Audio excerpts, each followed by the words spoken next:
Hi, intrepid trumpeters. Thanks for joining me again today. This is number 11 in Nathan Ost's miniature etudes for trumpet.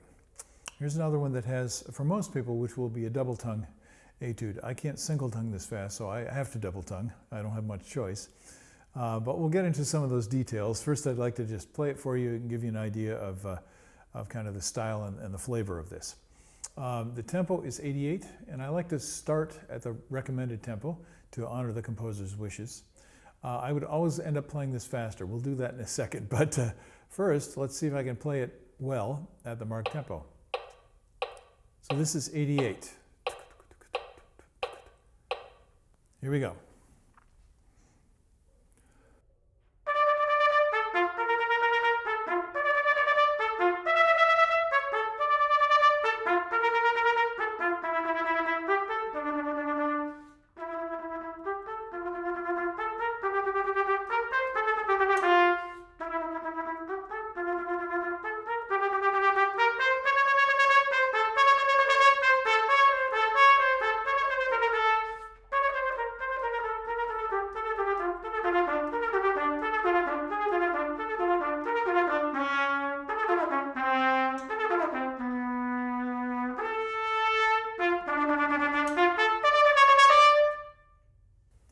Okay, that was interesting. So when you're practicing, the feedback comes from listening as you're playing. And that's actually a high-level skill. And I find that almost everyone that I work with is not very good at it. It takes intentional practice to listen while you're playing. And a great way to do that is, whenever you're playing in a group, don't be focusing on your own part.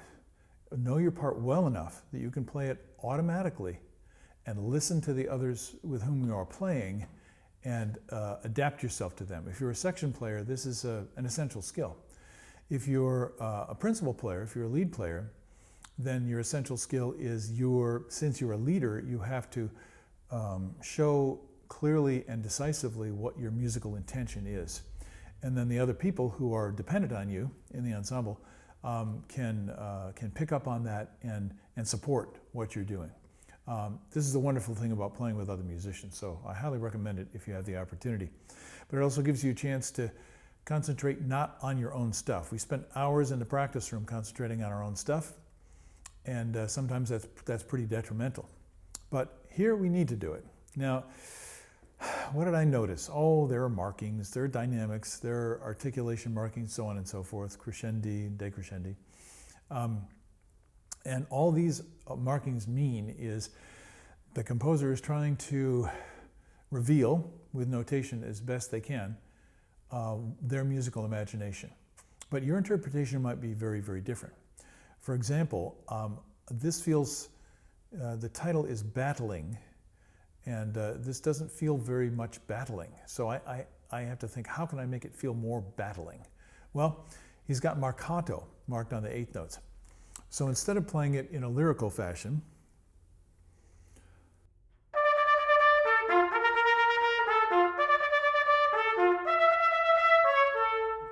which is kind of, as one of the former conductors of the BSO was fond of saying, it's kind of wet.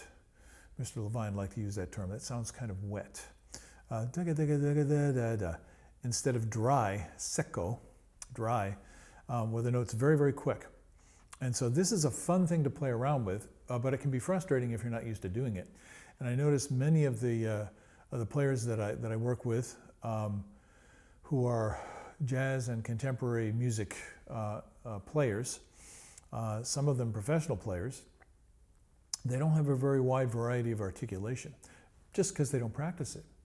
And the style of articulation that they use it's kind of personal, and it fits into the kind of accepted styles of jazz articulation. Be that as it may, if you want to be a general business player, it's good to explore the area of articulation because most trumpet players ignore it. It's not just about a clean attack, it's about style.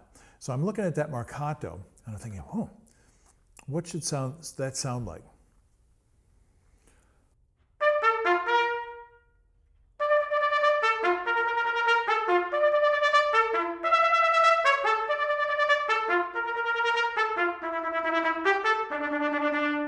Okay, it's already got a little bit more attitude to it. I like that. Now, there's something else here.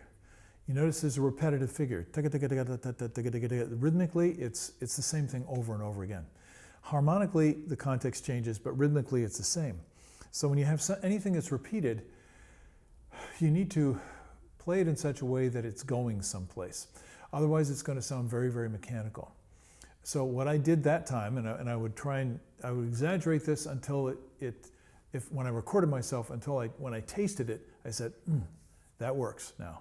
And now I kind of know what to do when I'm playing it, what it should feel like. So I'm going to lead through the eighth notes into the double tongue notes, into the 16 notes. And the 16th notes are going to be mezzo forte. So this is not written, it's just something that sounds like it gives it energy.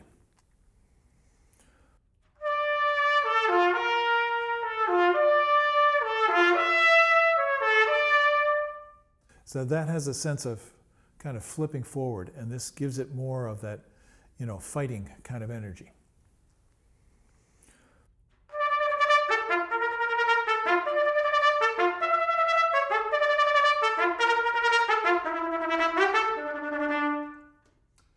So, wow, I'm playing a lot faster than the marked tempo. Let's see what I can do with this. I'm going to bump it up from 88 to 120. That may be where I was. Oh, no, that's quite a bit faster. Let me try it at that tempo.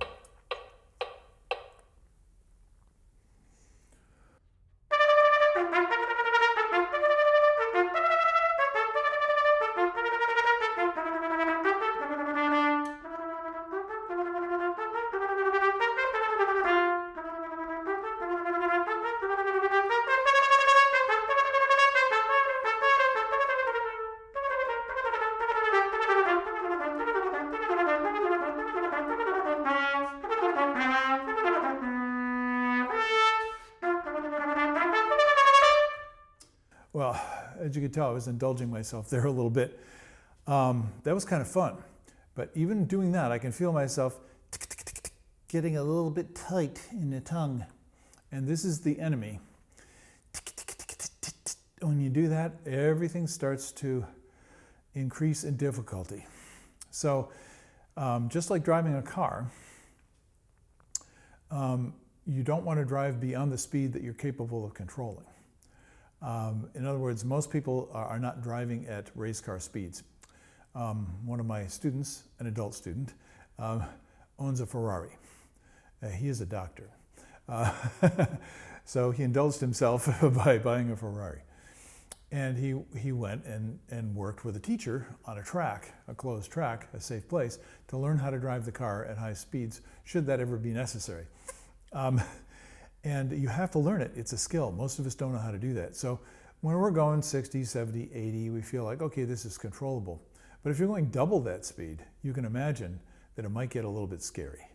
And it's the same thing with trumpet, except that with trumpet, you're not going to kill yourself or somebody else, probably, if you have a crash.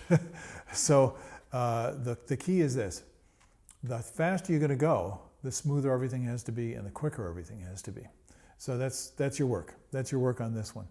It's seeing how smooth things can be, and that means maybe taking things back to sustained sound, working the articulation in lightly, playing it at different dynamic levels, so you're kind of testing your breath control, and just see what you can do with it. And don't be afraid to go beyond where it's safe to drive, so to speak, because that's kind of how we learn, as long as we don't spend a lot of time driving out of control. That's really not productive.